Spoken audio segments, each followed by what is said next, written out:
Next up, Arman.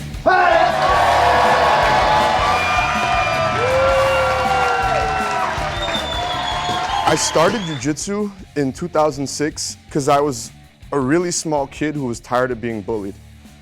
I remember I went home one day and I Googled most effective martial art for self-defense. And I went down the internet rabbit hole and I discovered this thing called Jiu-Jitsu, and this guy named Royce Gracie, but at the time Royce, choking out these giant dude in pajamas, and I didn't understand what he was doing. But I knew that he knew what he was doing, and I figured if he knew what he was doing, I could learn what he was doing. I just wanted to learn how to defend myself. I had no idea I would get this.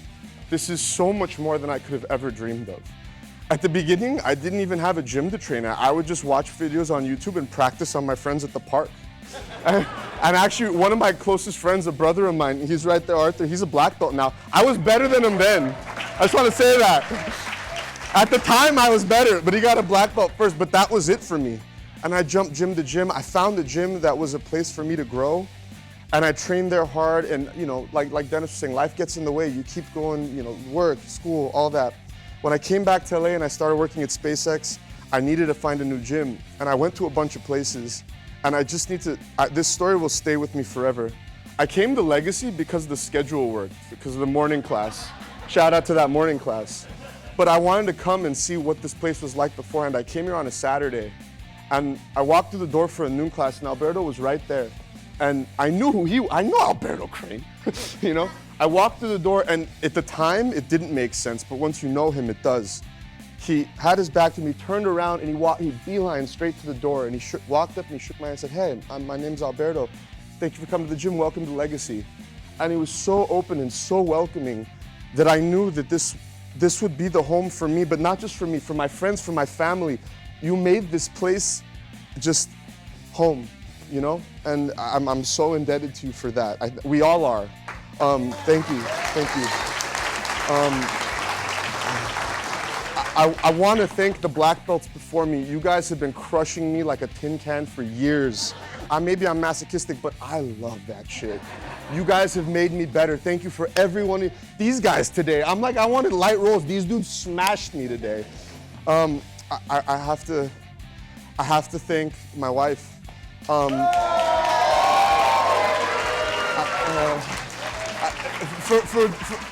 For a different reason, all of our spouses, our family, they give us the space to train, and she's done that. The support to train, and she's done that. But I don't know if you guys know, Anthony has a really strong baseball bat choke. And I learned that the hard way. When I was a blue belt, I wouldn't want to tap to anything. And he caught me, and I didn't tap, but I did wake up. But because I'm an idiot, I got hurt, and I got hurt really bad. I was paralyzed. It was not good. And I had some really dark times where I didn't know if I'd ever train again. And I got a lot of pressure from my family and some friends who didn't understand what this thing means to us, who told me, just get better, get surgery, and never go back to this. She would never let me accept that. And there were nights when I'd wake up, I couldn't move my arm. I was in tears, I was in pain. And it would have been really easy for her to say, you don't get to do this anymore, because I listened to my wife. And it wasn't an option. She gave me the strength to get better, have surgery, get strong, and earn this belt. I thank you for that. And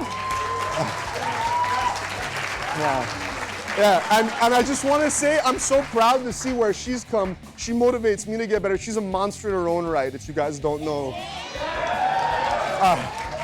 Thank you all. Thank you guys. Everyone says it, everyone's a piece of this. You guys have all put this on, but I'm gonna wear it. So, thank you guys. Thank you.